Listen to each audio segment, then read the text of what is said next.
If you love chocolate, then this is the dessert that you definitely need to try. Let me show you how to make this delicious chocolate fondant.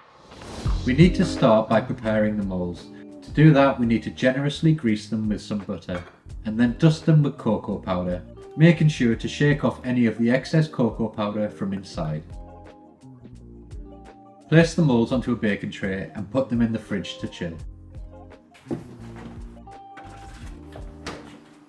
Next, place a small saucepan onto a medium heat with a little bit of water in the bottom and bring it to a boil. Once the water is simmering, place a heat-proof bowl on top of the pan and add in 250 grams of unsalted butter, and then break in 250 grams of good quality dark chocolate with at least 70% cocoa solids. Make sure the bowl is not touching the water. Stir the butter and chocolate together until it's completely melted and add in a pinch of salt.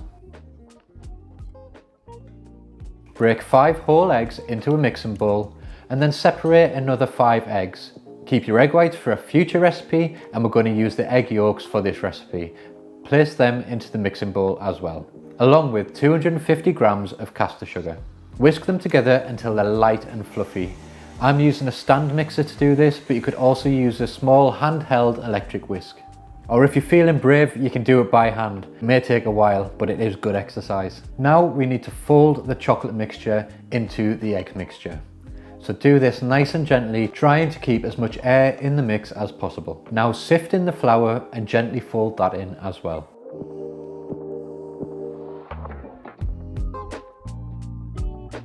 Fill your prepared moulds 2/3 full with the mixture and place into a preheated oven at 180 degrees Celsius fan for 8 to 10 minutes.